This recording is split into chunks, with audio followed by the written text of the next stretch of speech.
Le bulletin sur Fraternité. Un vol de compteurs de la SONEB déjoué à Parakou. Le fait s'est produit dans la nuit du mercredi à ce jeudi 3 octobre 2024. Les détails sont à suivre dans ce 20h. Pendant ce temps, le groupement des sapeurs-pompiers est de nouveau équipé. Ce lot de matériel acquis sur fonds propres de l'État vise à renforcer l'efficacité des interventions sur l'ensemble du territoire béninois. Plus de détails dans un instant. À suivre d'autres nouvelles et les informations internationales et sportives. Fidèles téléspectateurs, bonsoir. Merci de nous préférer pour vous informer. Un individu mal intentionné a tenté de s'approprier illégalement un compteur de la Société nationale des eaux du Bénin, SONEB. Les faits se sont déroulés dans le quartier Okédamon, situé dans le premier arrondissement de la ville de Parakou. Profitant de la pluie qui s'est abattue sur la ville dans la nuit du mercredi, cet individu a mené son opération. Cependant, il n'ira pas loin avec le compteur volé, car les riverains sortis après la pluie pour inspecter les lieux ont remarqué un individu vêtu d'un imperméable noir. Interpellé, celui-ci a pris la fuite. Les habitants se sont alors mobilisés pour rattraper l'inconnu et qui avait abandonné le compteur derrière lui.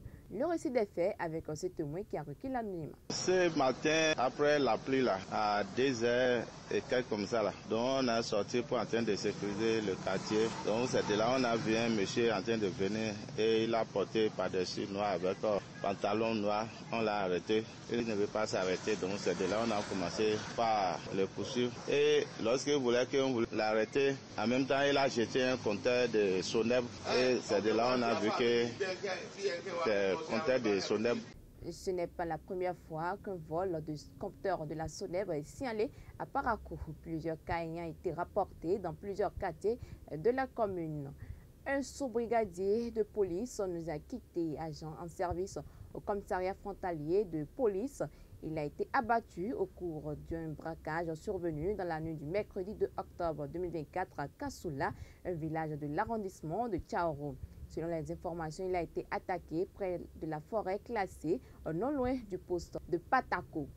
Son corps a été transféré à la morgue de Parakou et une enquête a été ouverte pour élucider les circonstances de ce tragique événement.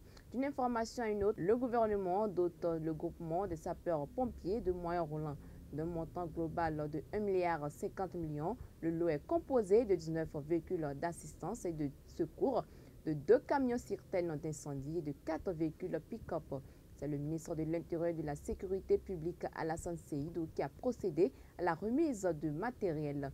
Cette dotation matérielle entièrement acquise sur le budget national est destinée à améliorer les capacités opérationnelles du groupement national des sapeurs-pompiers du Bénin.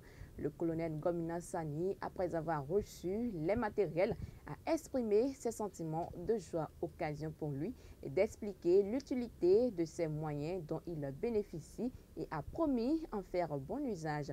Extrait de ses propos.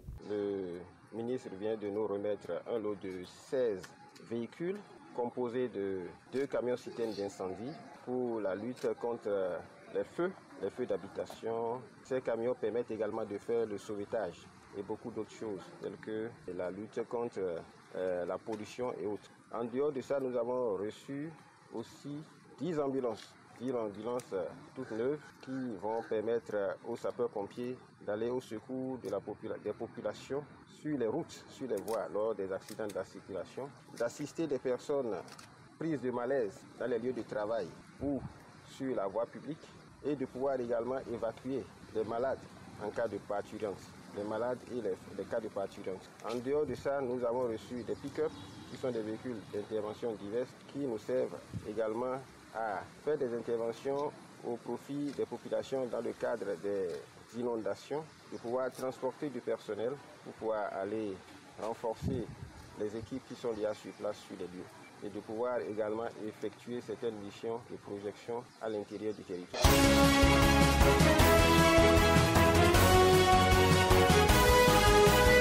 Au Au Nigeria, plus de 100 personnes sont portées disparues après qu'un bateau surchargé a chaviré dans le nord-ouest du pays. Il s'agit d'hommes, femmes et enfants revenant d'un festival islamique nocturne. Le bateau transportait environ 300 personnes sur le fleuve Niger lorsqu'il s'est renversé dans le district de Makoua dans l'état du Niger. Les médias locaux ont rapporté que 11 corps, dont 9 hommes et 2 femmes, ont été repêchés dans la rivière jusqu'à présent. C'est la 4e tragédie impliquant plus de 100 passagers dans le nord du Nigeria depuis 2023. De nombreux corps n'ont jamais été retrouvés. Et pendant ce temps, le Rwanda a annoncé des essais cliniques pour développer un vaccin afin de contenir le virus de Marburg. La date du démarrage de ces essais cliniques n'a pas été communiquée par les autorités sanitaires. Le virus de Marburg a déjà fait 11 morts depuis le déclenchement de la maladie fin septembre. Afin de limiter tout risque d'accélération des transmissions, le ministère de la Santé surveille de près 410 personnes qui ont été en contact avec des cas suspects. Le virus de Marburg se transmet par contact direct avec des flux corporels d'une personne infectée ou d'animaux. Elle peut causer une maladie grave avec un taux de mortalité élevé pouvant atteindre 88%. Et c'était la page inter, une présentation de Pirette Adjelé. On installe à présent Jacques Débé pour l'actualité sportive. Coupe du monde de Maracana, le Bénin qualifié. Oui, le Bénin est en quart de finale de la première édition de la Coupe du monde de Maracana dénommée Maramonde Abidjan 2024. Les Guépans décrochent les qualifs ce mercredi grâce à une grosse performance réalisée face à la France. Le Bénin a dominé tout simplement les Bleus, réalisant un score écrasant de 8-1 au Palais des Sports de Treichville. C'est une bonne nouvelle pour l'équipe nationale des Guépans. Inter Miami, un nouveau trophée pour Messi. Ce jeudi, l'Inter Miami a dominé Columbus Crew 3-2 en Major League Soccer MLS.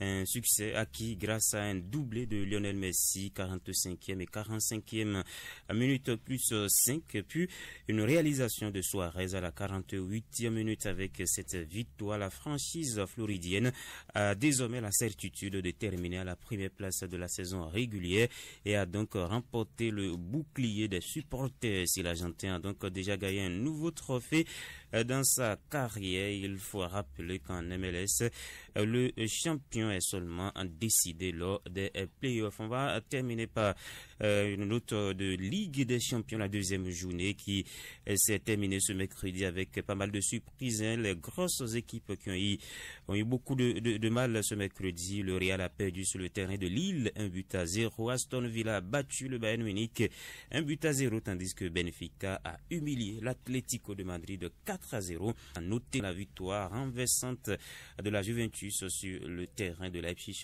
3-2 alors que la Juve était réduite à 10. C'est la fin de ce bulletin d'information. Merci de l'avoir suivi. Le prochain rendez-vous, et c'est pour demain, même heure, même canal.